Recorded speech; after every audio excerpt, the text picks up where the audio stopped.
मेरा नाम राधा है। मैं 12 साल की हूँ और मेरी जिंदगी एक रंगीन सपने की तरह थी। हमारा छोटा सा गांव जो हरे भरे खेतों, फूलों की क्यारियों और नीले आसमान से घिरा था, मेरे लिए किसी जादुई दुनिया से कम नहीं था।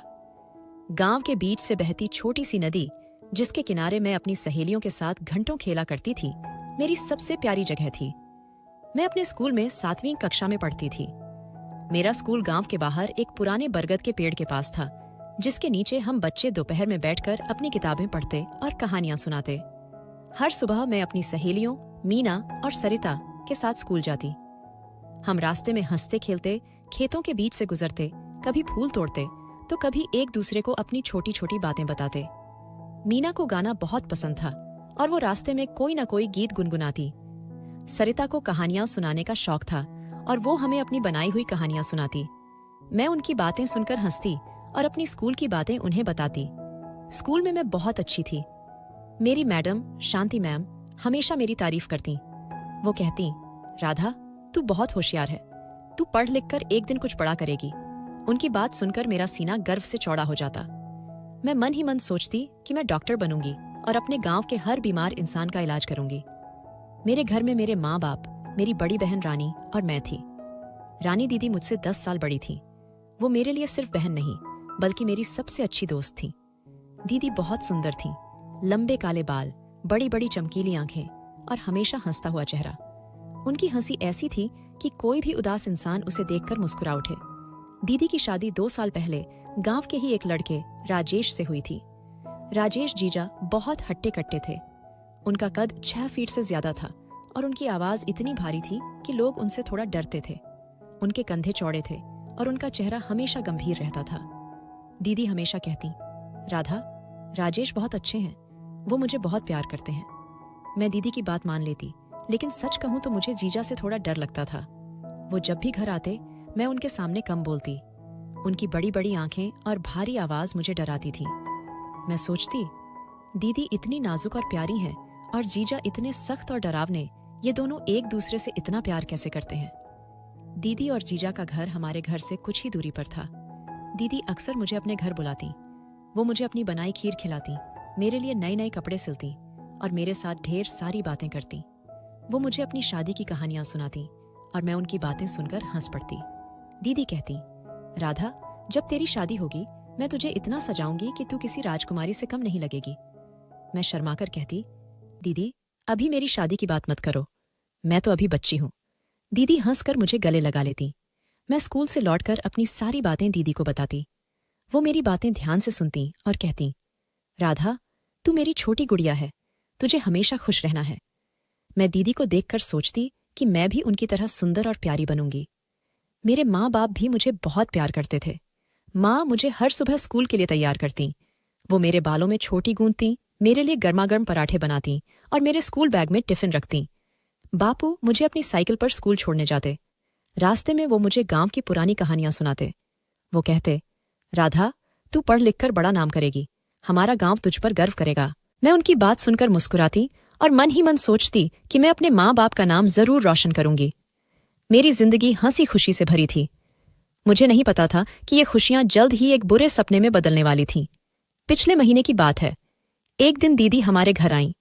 उनका चेहरा खुशी से चमक रहा था। उन्होंने माँ को गले लगाया और धीमी आवाज में कुछ कहा। माँ की आंखें खुशी से भर आईं। उन्होंने दीदी को फिर से गले लगाया और कहा, बेटी ये तो बहुत बड़ी खुशखबरी है। मैं उत्सुक होकर पास गई और पूछा, माँ क्या हुआ? दीदी तुम इतनी खुश क्यों हो? दीदी ने मुझे अपने पास बुलाया और मेरे माथे पर चूमकर कहा, राधा मैं माँ बनने वाली हूं। मैं उछल पड़ी। मैंने कहा, सच दीदी, मैं मौसी बनने वाली हूं? दीदी ने हंसकर मेरे गाल खींचे और कहा, हाँ मेरी प्यारी गुड़िया, तू अब मौसी बनेगी। माँ और बापू भी बहुत खुश थे।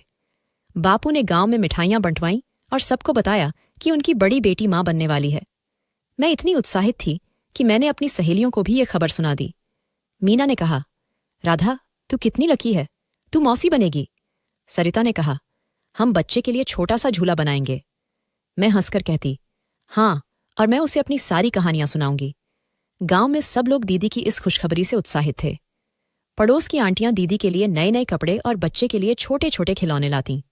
माँ हर दिन दीदी के घर जाती और उनका ख्याल रखती। दीदी का पेट धीरे धीरे बढ़ रहा था और वो और भी सुंदर लगने लगी थी। मैं हर दिन स्कूल से लौटकर दीदी के पास जाती और उनके साथ समय बिताती। वो मुझे अपने बच्चे के बारे में बताती। वो कहती, राधा, जब मेरा बच्चा आएगा तू उसे अपनी कहानियां सुनाएगी और उसे स्कूल ले जाया करेगी। मैं हंसकर कहती, हाँ दीदी, मैं उसे अपनी साइकिल पर स्कूल ले जाऊंगी। लेकिन मुझे नहीं पता था कि ये खुशियां ज्यादा दिन नहीं टिकेंगी। धीरे धीरे दीदी की सेहत कमजोर होने लगी। उनका चेहरा पीला पड़ने लगा और वो थकान की शिकायत करने लगी। माँ चिंतित होकर कहती, रानी, तुझे ज्यादा आराम करना चाहिए। लेकिन दीदी हमेशा हंसकर कहती, माँ, मैं ठीक हूं, तुम चिंता मत करो। मैं दीदी की हंसी देखकर निश्चिंत हो जाती, लेकिन मेरे मन में एक अजीब सी बेचैनी थी। मुझे लगता था कि कुछ ठीक नहीं है। मैं हर रात भगवान से प्रार्थना करती, हे भगवान, मेरी दीदी को और उनके बच्चे को सलामत रखना। एक रात अचानक हमारे घर में हलचल मच गई। मैं गहरी नींद में थी जब माँ का रोना सुनाई दिया। मैं नींद से जागी और बाहर भागी। माँ आंगन में बैठी फूट फूट कर रो रही थी। बापू का चेहरा सफेद पड़ चुका था। उनके हाथ कांप रहे थे। मैंने डरते हुए पूछा, माँ, क्या हुआ? तुम क्यों रो रही हो? माँ ने मुझे गले लगाया और रोते हुए कहा, राधा, तेरी दीदी हमें छोड़कर चली गई। मेरे कानों में जैसे बिजली गिरी। मैंने कहा, माँ, ये क्या कह रही हो? दीदी तो ठीक थी, वो मुझसे मिलने आएंगी ना? लेकिन माँ बस रोती रही। बापू ने मुझे पास बुलाया और धीमी आवाज में बताया कि रात को दीदी को प्रसव पीड़ा शुरू हुई थी। जीजा उन्हें गांव के छोटे से अस्पताल ले गए थे, लेकिन वहां कोई अच्छा डॉक्टर नहीं था और न ही कोई बड़ा उपकरण। दीदी ने एक बच्चे को जन्म दिया, लेकिन बहुत ज्यादा खून बहने की वजह से उनकी जान नहीं बच सकी। बच्चा भी नहीं बचा। मैं सन्न रह गई। मेरी दीदी, मेरी सबसे प्यारी दोस्त, अब इस दुनिया में नहीं थी। मैंने माँ से कहा, माँ, ये झूठ है ना? दीदी मुझसे मिलने आएंगी ना? लेकिन माँ ने मुझे और जोर से गले लगाया। मैं रोने लगी। मेरा दिल टूट चुका था।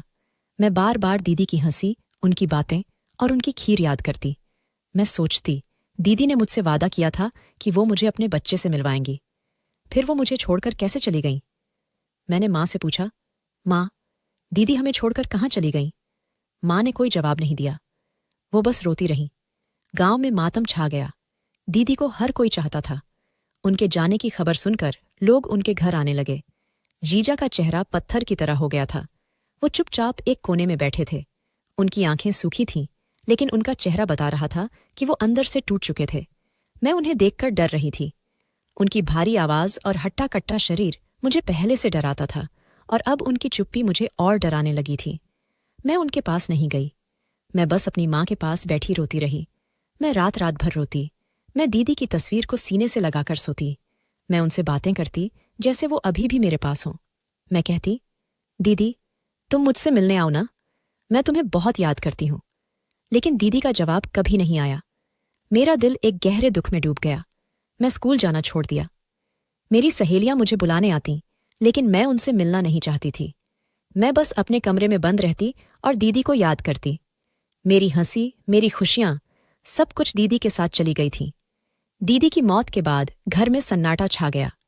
माँ दिन भर चुप रहती और अपने कामों में डूबी रहती। बापू भी पहले जैसे नहीं रहे। वो मुझे अब कहानियां नहीं सुनाते थे। वो अक्सर बाहर जाते और देर रात को लौटते। मैंने देखा कि माँ बाप आपस में धीमी आवाज में बातें करते। वो जब भी मुझे देखते चुप हो जाते। मुझे लगा कि वो दीदी की बात कर रहे हैं। मैंने माँ से पूछा, माँ, तुम और बापू क्या बात करते हो? कुछ गलत तो नहीं है ना? माँ ने मेरे सिर पर हाथ फेरा और कहा, राधा, तू चिंता मत कर, सब ठीक हो जाएगा। लेकिन उनकी आंखों में एक अजीब सी उदासी थी जो मुझे डराने लगी। मैं अपने दुख में डूबी थी। मैं हर दिन दीदी की तस्वीर देखती और रोती। मैं सोचती, अगर दीदी होती तो वो मुझे गले लगाकर कहती, राधा, तू मेरी बहादुर गुड़िया है, रोना छोड़ दे। लेकिन दीदी अब मेरे पास नहीं थी। मैं अकेली थी और मेरा दिल हर पल टूट रहा था। मुझे नहीं पता था कि मेरा दुख अभी और बढ़ने वाला था। दीदी की मौत के कुछ हफ्ते बाद एक शाम माँ ने मुझे अपने पास बुलाया। उनका चेहरा गंभीर था। बापू भी पास में बैठे थे। मैंने डरते हुए कहा, माँ, क्या हुआ? तुम इतनी गंभीर क्यों हो? माँ ने मेरे सिर पर हाथ रखा और कहा, राधा, बेटी, हमें तुझसे कुछ जरूरी बात करनी है। मैंने कहा, हाँ माँ, बोलो।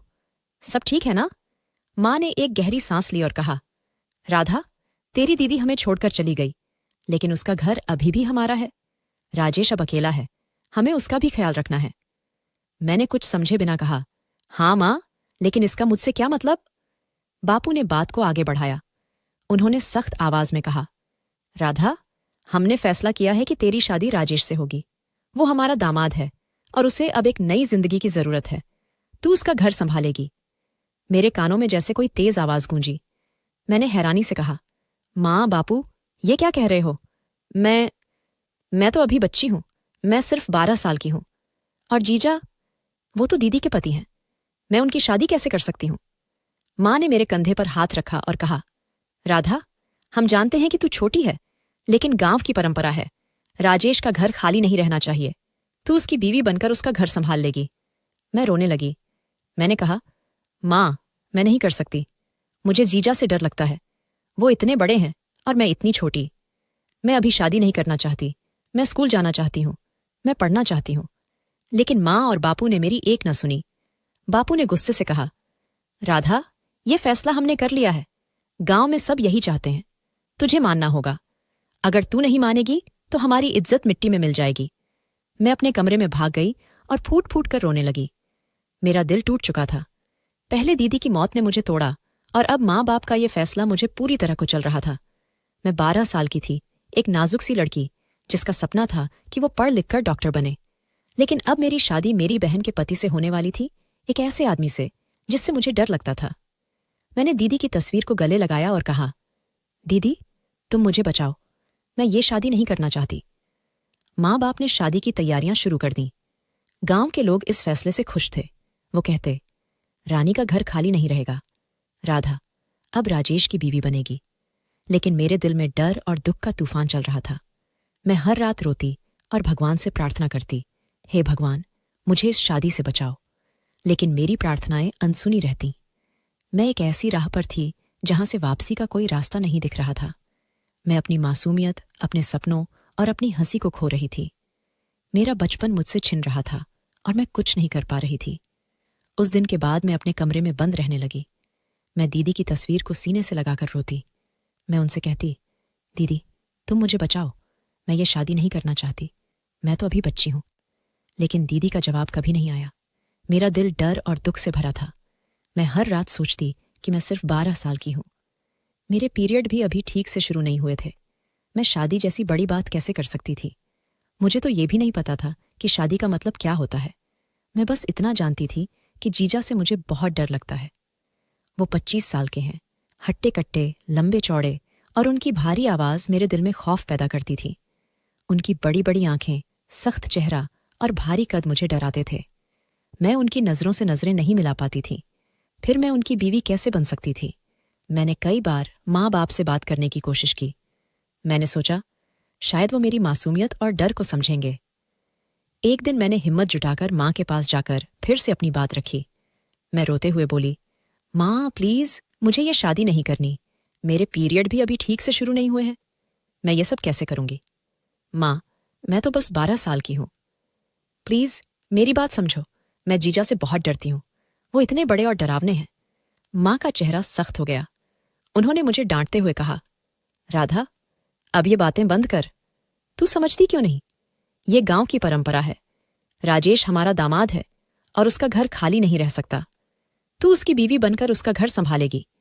अगर तू नहीं मानेगी तो हमारी इज्जत मिट्टी में मिल जाएगी। गांव के लोग हमें ताने मारेंगे। मैंने माँ की आंखों में देखा, लेकिन वहां मुझे कोई प्यार नहीं दिखा। उनकी आंखों में सिर्फ गांव की इज्जत की चिंता थी। मैं फूट फूट कर रोने लगी। मैंने कहा, माँ, लेकिन मुझे डर लगता है। जीजा इतने बड़े हैं और मैं इतनी छोटी। मैं उनके साथ कैसे रहूंगी? माँ, मैं स्कूल जाना चाहती हूँ। मैं पढ़ना चाहती हूँ। मैं डॉक्टर बनना चाहती हूँ। माँ ने मेरे कंधे पर हाथ रखा और ठंडी आवाज में कहा, राधा, तुझे जो करना है वो तुझे करना होगा। ये फैसला तेरा बापू और मैंने कर लिया है। अब और बहस मत कर। तू अपनी मर्जी से माने या न माने, ये शादी होकर रहेगी। माँ की बातें सुनकर मेरा दिल और टूट गया। मैं समझ गई कि मेरी पुकार कोई नहीं सुनेगा। माँ बाप को मेरे दर्द से कोई फर्क नहीं पड़ता था। मैं अपने कमरे में भाग गई और दीदी की तस्वीर को गले लगाकर रोने लगी। मैंने कहा, दीदी, तुम होती तो मुझे इस आग में नहीं धकेलने देती। तुम मुझे बचाओ। मैं रात रात भर जागती और रोती। मैं सोचती कि क्या मैं भाग जाऊं, लेकिन मैं एक 12 साल की बच्ची थी। मेरे पास न पैसे थे न कोई ठिकाना। मैं गांव से बाहर कभी अकेली नहीं गई थी। मैं डरती थी कि अगर मैं भागी तो गांव के लोग मेरे माँ बाप को ताने मारेंगे। मैं नहीं चाहती थी कि मेरे कारण उनकी इज्जत को ठेस पहुंचे, लेकिन मेरे दिल में एक तूफान चल रहा था। मैं हर पल जीजा के बारे में सोचती और मेरा डर बढ़ता जाता। उनकी भारी आवाज, उनका हट्टा कट्टा शरीर और उनकी सख्त आंखें मेरे मन में खौफ पैदा करती थीं। मैं सोचती, मैं इतनी छोटी और नाजुक हूं, मैं उनके साथ कैसे रहूंगी? मेरे मन में सवालों का जंगल था, लेकिन जवाब कहीं नहीं था। मेरे गांव में एक पुरानी परंपरा थी जो सदियों से चली आ रही थी। अगर कोई बड़ी बहन बच्चे को जन्म देते समय या किसी और कारण से मर जाती थी, तो उसके पति की शादी उसकी छोटी बहन से कर दी जाती थी। गांव के लोग इसे इज्जत और परिवार की मर्यादा का सवाल मानते थे। उनका मानना था कि दामाद का घर खाली नहीं रहना चाहिए और परिवार की छोटी बेटी को उसकी जिम्मेदारी लेनी चाहिए। मेरे माँ बाप भी इसी परंपरा के गुलाम थे। वो बार बार कहते, राधा, ये परंपरा हमारे पूर्वजों ने बनाई है। अगर हम इसे नहीं निभाएंगे तो गांव के लोग हमें क्या कहेंगे? हमारा सिर शर्म से झुक जाएगा। मैं उनकी बातें सुनती और सोचती, ये परंपरा मेरे लिए क्यों इतनी क्रूर है? मैं तो अभी बच्ची हूं। मेरी जिंदगी को इस परंपरा की बलि क्यों चढ़ाया जा रहा है? लेकिन मेरी आवाज इस परंपरा के सामने बेकार थी। गांव के बूढ़े बुजुर्ग, पड़ोसी और यहां तक कि मेरे अपने माँ बाप भी इस परंपरा को मानने के लिए तैयार थे। मेरे दर्द, मेरे डर और मेरी मासूमियत को कोई नहीं देख रहा था। मैं इस परंपरा के बोझ तले दब रही थी और मेरा बचपन मुझसे छिन रहा था। माँ बाप ने मेरी बातों को अनसुना कर दिया और शादी की तैयारियां शुरू कर दीं। गांव में ये खबर आग की तरह फैल गई कि राधा की शादी राजेश से होने वाली है। लोग इस फैसले से खुश थे।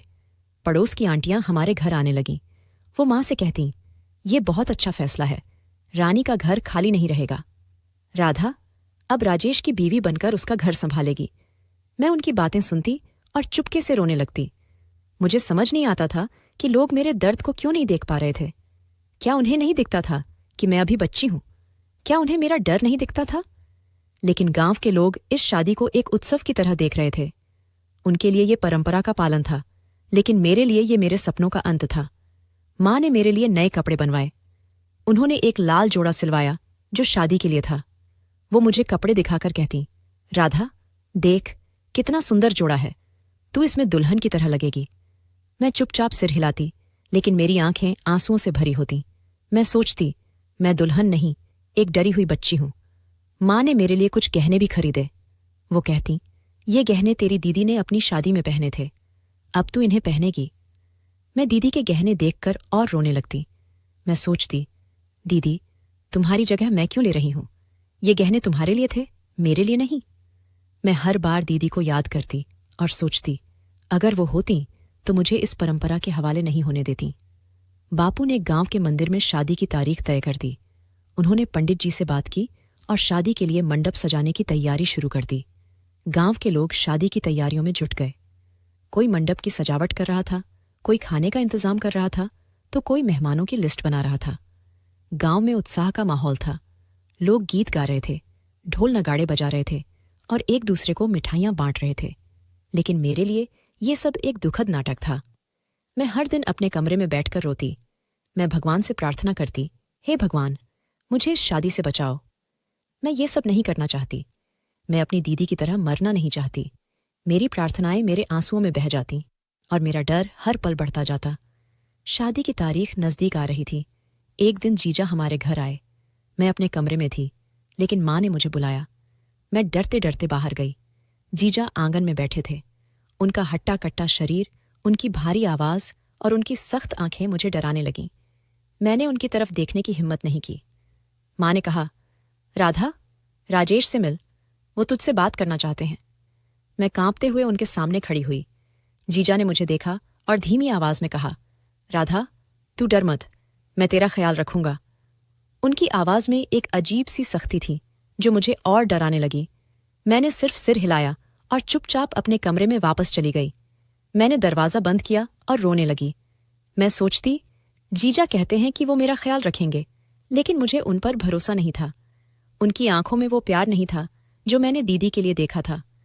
उनकी बातों में वो गर्मजोशी नहीं थी जो दीदी की बातों में होती थी। मैं उनके साथ कैसे रहूंगी? मेरे मन में डर का साया और गहरा हो गया। जीजा अब अक्सर हमारे घर आने लगे। वो माँ बाप से शादी की तैयारियों के बारे में बात करते। मैं उन्हें देखकर छिपने की कोशिश करती। मैं नहीं चाहती थी कि वो मुझे देखें, लेकिन माँ मुझे बार बार उनके सामने बुलाती। वो कहती, राधा, अब तू राजेश की बीवी बनने वाली है, उससे बात करने की आदत डाल। मैं चुपचाप उनकी बात मान लेती, लेकिन मेरा दिल हर बार डर से कांपता। जीजा की हर नज़र, उनकी हर बात और उनकी मौजूदगी मुझे डराने लगी थी। मैं सोचती, वो 25 साल के हैं और मैं सिर्फ 12 साल की। वो इतने हट्टे कट्टे हैं और मैं इतनी नाजुक। मैं उनके साथ कैसे रहूंगी? मेरे मन में एक अजीब सा खौफ पैदा हो गया था जो मुझे हर पल खाए जा रहा था। मैंने अपनी सहेलियों मीना और सरिता को भी अपनी बात बताई। मैंने उनसे कहा, मीना, सरिता, मेरी शादी जीजा से होने वाली है। मैं बहुत डर रही हूं। मैं ये नहीं करना चाहती। मीना ने मेरे हाथ पकड़कर कहा, राधा, तू इतनी छोटी है, ये शादी कैसे हो सकती है? सरिता ने कहा, हम शांति मैम से बात करें, शायद वो कुछ कर सकें। मैंने सिर हिलाकर मना कर दिया। मैं जानती थी कि शांति मैम चाहकर भी कुछ नहीं कर सकती। गांव की परंपराएं और माँ बाप का फैसला उनके सामने भी बेकार था। मैंने अपनी सहेलियों से कहा, तुम बस मेरे लिए दुआ करो, शायद भगवान मेरी सुन ले। लेकिन मेरे दिल को पता था कि मेरी दुआएं भी इस परंपरा के सामने बेकार थीं। कुछ हफ्तों बाद वो दिन आ गया जिससे मैं सबसे ज्यादा डर रही थी। शादी का दिन था। माँ ने मुझे सुबह जल्दी उठाया और तैयार होने को कहा। उन्होंने मुझे वो लाल जोड़ा पहनाया जो उन्होंने मेरे लिए सिलवाया था। माँ ने मेरे बालों में गजरा लगाया, मेरे माथे पर बिंदिया सजाई और मेरे हाथों में चूड़ियां पहनाई। वो बार बार कहती, राधा, तू बहुत सुंदर लग रही है, तू आज दुल्हन बनेगी। लेकिन मैं चुप थी। मेरी आंखें आंसुओं से भरी थीं। मैं दुल्हन नहीं, एक डरी हुई बच्ची थी। मैंने माँ से आखिरी बार गुहार लगाई, माँ प्लीज, मुझे ये शादी नहीं करनी। मैं बहुत डर रही हूं। मैं जीजा के साथ नहीं रह सकती। माँ ने मुझे डांटा, राधा, अब चुप कर। मेहमान आ चुके हैं, मंडप तैयार है, तुझे अब ये करना ही होगा। गांव की परंपरा को तोड़ने की बात मत सोच। मैंने माँ की आंखों में देखा, लेकिन वहां मुझे कोई प्यार नहीं दिखा। उनकी आंखों में सिर्फ गांव की इज्जत और परंपरा की चिंता थी। मैं चुपचाप तैयार हो गई। मेरा दिल टूट चुका था। मैं सोचती, क्या मेरे माँ बाप को मेरा दर्द नहीं दिखता? क्या उन्हें मेरी मासूमियत नहीं दिखती?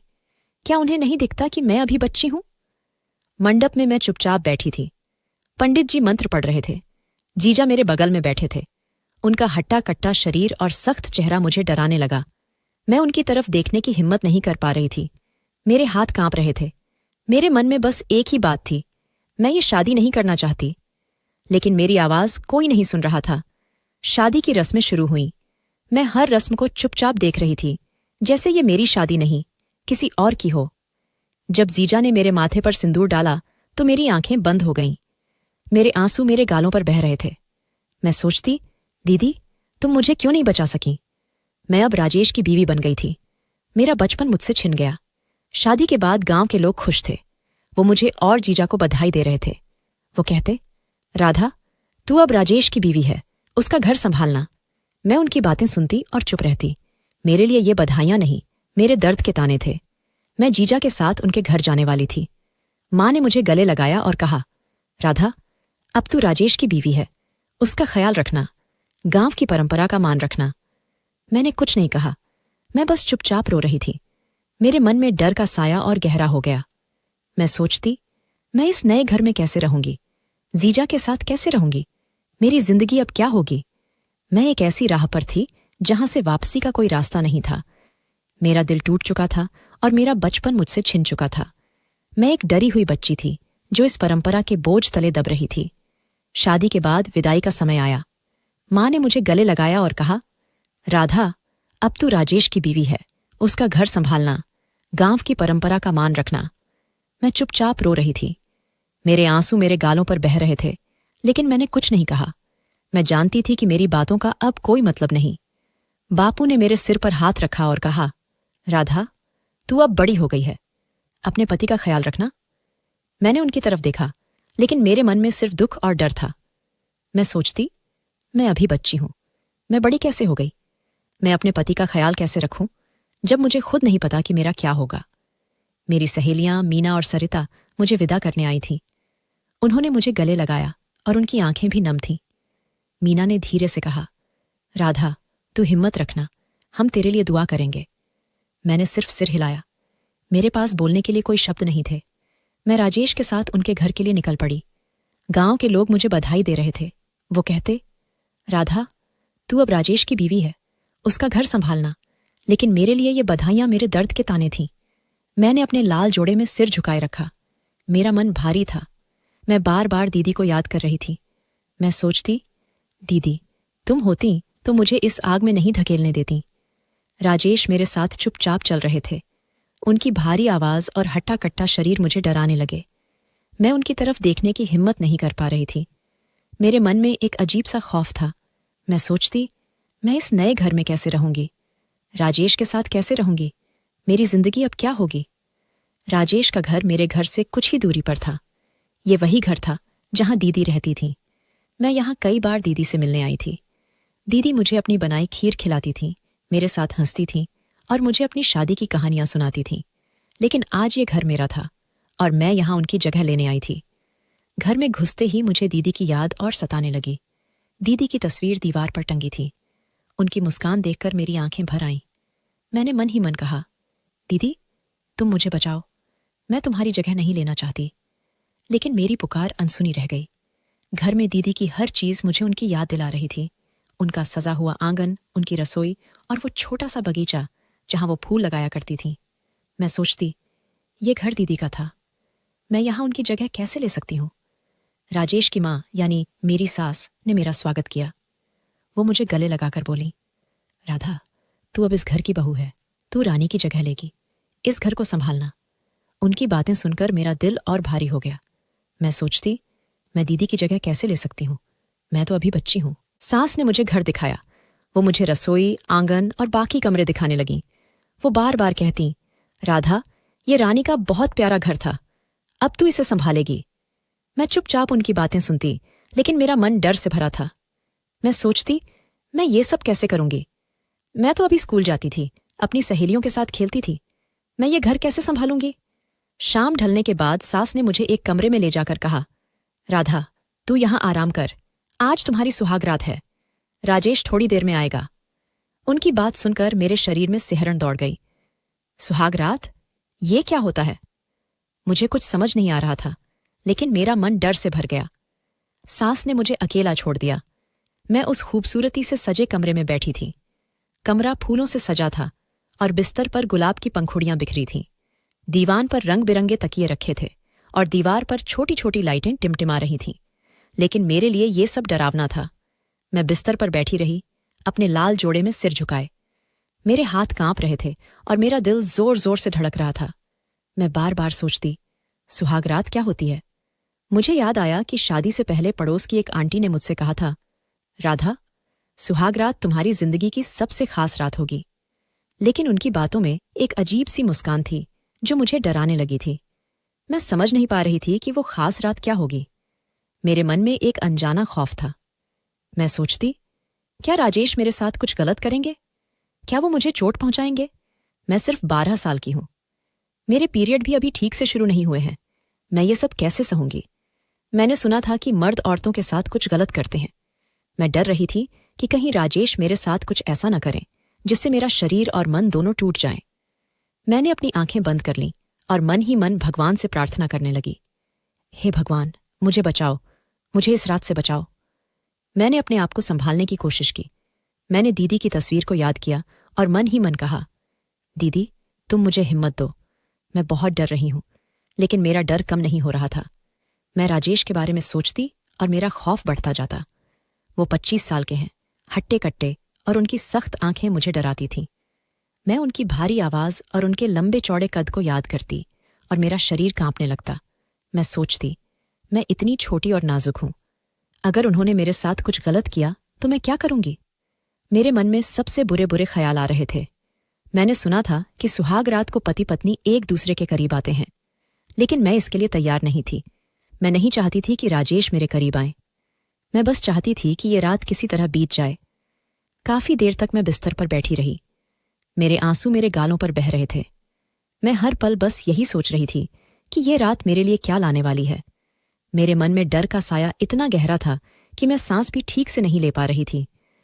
तभी कमरे का दरवाज़ा खुला। मैंने डरते डरते सिर उठाया।